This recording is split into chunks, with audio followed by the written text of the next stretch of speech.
You tell yourself you're being responsible with money. You pay your bills on time. You don't buy anything too crazy. Maybe you even have a savings account technically.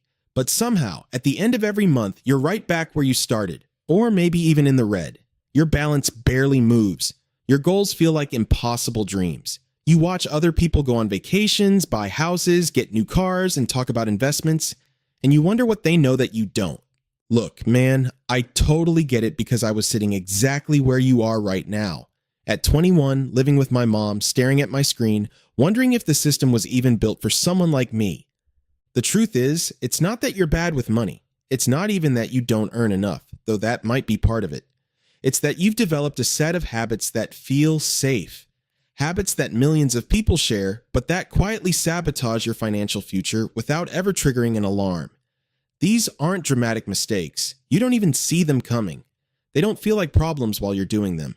They feel responsible, reasonable, like what everyone else does. That's exactly why they're so good at keeping you broke. I hit the $1 million mark at 25. Not through luck, crypto gambling, or fake guru courses, but through software skills, AI leverage, and understanding the money habits most people are never taught. And trust me, before I figured this out, I was making every single one of these mistakes. This video breaks down 9 money habits keeping you poor. Some of these might sting a little, but man, I'm here to help you destroy these patterns. You might recognize yourself in 5 or more. That discomfort is the point, because once you see it, you can finally stop. You have to stop. Let's get into it. 1. Paying yourself last. Most people manage their paycheck like this. The money hits the account. Rent, utilities, car payments, phone bills, subscriptions, and credit card minimums come out first. Everything is handled. Then comes the social life. Dinners, drinks, that concert ticket everyone is buying. Whatever is popular that week. And finally, at the very end, whatever is left over supposedly goes to savings. You do this because you don't want to feel left behind by others. But nothing is ever left over. There's always another expense, something that feels necessary, or a reason why this month isn't the right month to start saving. This is paying yourself last. You're betraying your future self by thinking, I have time, I'll start later. Sorry if that's harsh, but it's the truth. The problem isn't discipline, it's the sequence. By the time you've paid everyone else, there's nothing left for the person who actually did the work, you. When I started building real wealth, I flipped the script. The moment income arrived, a percentage moved immediately into savings and investments before I could even see it. It'll be hard at first, but trust me, it's worth it. Treat saving like your most important bill. Minimum 10%, ideally 15%, automate it. Put it in a separate account, forget it exists, and act like it was never yours to begin with. 2.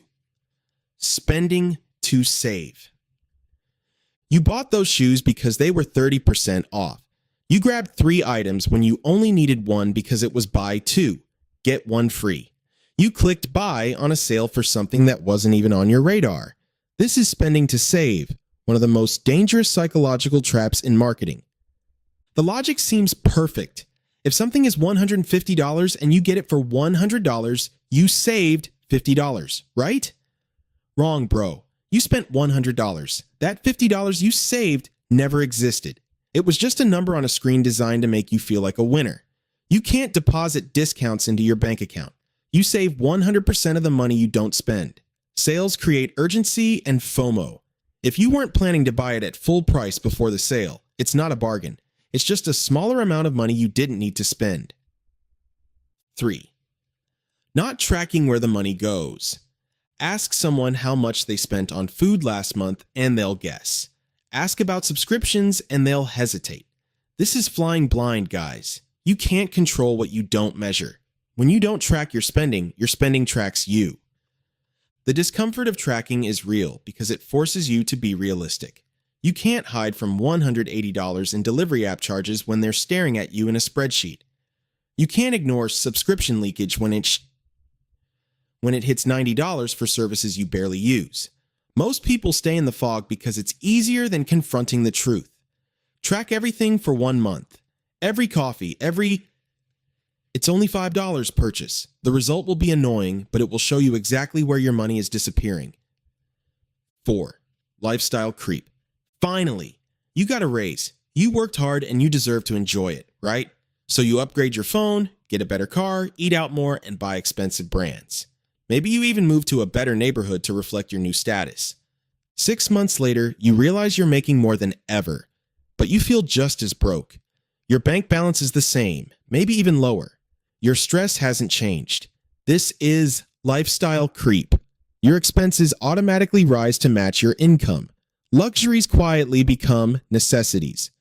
Once you inflate your lifestyle, shrinking it feels like failure, so you stay trapped. When my income grew through software and AI, I made a rule. Most of every raise goes to assets, not lifestyle. Trust me, you'll reach your dream life much faster this way. 5. Using credit cards as a crutch. You swipe now, figure it out later. This is the slow killer. You think, I'll pay it off when the next paycheck comes. But it becomes an endless cycle. The balance rolls over, interest compounds, and the debt grows like a snowball you can't stop. If you're only making minimum payments, you aren't paying off debt. You're paying the bank for the privilege of being broke. Credit cards are fine if used consciously. They offer convenience and rewards, but they become deadly when used as a fantasy crutch to spend money you don't have. They separate the pain of paying from the pleasure of buying. Simple rule. If you can't pay for it in full with cash today, you can't afford it. 6. Buying for your fantasy self. Is your closet full of clothes you never wear? Are those gym shoes still in the box? Are books piling up unread? This is fantasy self spending. Buying for the person you wish you were rather than the person you are. The fantasy you runs marathons, so you bought the gear. The fantasy you is a musician, so you bought the instruments. It's exciting to buy these things. It feels like an investment in a better you. But the better version never shows up, and you're just left with expensive junk. Ask yourself, what have I actually done lately that proves I'm becoming this person? If the answer is nothing, that purchase is just a rehearsal for a life you aren't living. 7. Waiting for more money to start. I'll budget when I make more. I'll invest when I have real money. This once I have X thinking is the best way to ensure you never start. Waiting kills ideas. The perfect time never comes. If you can't manage a little money, you won't be able to manage a lot. Skills like budgeting and long-term thinking are built through practice. When people get a sudden windfall without these skills, they just blow it faster. Money management is a serious skill. Start now with whatever you have. The habit matters more than the amount. 8.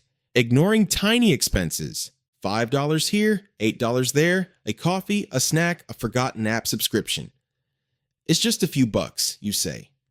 These small costs compound just like investments, but in the wrong direction. $5 a day is $150 a month. That's $20,000 over a decade, not even counting what that money could have earned if invested. The problem isn't the coffee, it's the lack of awareness. Death by 1,000 cuts is still death. I'm not saying never have fun, I'm saying know your total.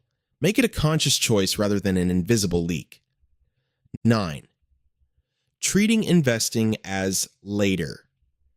You'll invest when the market isn't scary, when you're less busy, or when you feel ready. Meanwhile, time is passing. Compound interest, the most powerful force in wealth building, is working for everyone else except you. The cost of waiting is brutal. Someone starting at 20 with $200 a month will have around $600,000 by age 60. Someone starting at 35 with the same amount ends up with less than half of that. Math is heartless. You don't need to be an expert. A simple index fund is enough. Every year you wait is a year you'll have to work harder in the future. Start now, even with $50. Conclusion. The choice is yours. Every habit on this list has the same root. No one taught you how money actually works, so you followed what felt normal. But these patterns are expensive. They cost you years of freedom. Financial habits don't fix themselves. The patterns keeping you broke will stay there until you intentionally break them. You've seen the 9 habits now. You felt that's literally me moment. I'm sorry if I made you feel bad, but friends tell each other the truth, right? So, what are you gonna do? Keep doing the same thing and expect different results? Or start building the foundation that lets you keep and grow the money you work so hard for? I went from my mom's couch to $1 million because I changed these exact habits. The habits that got you here won't get you where you want to go. The decision is yours, and the best time is right now. Let's get it.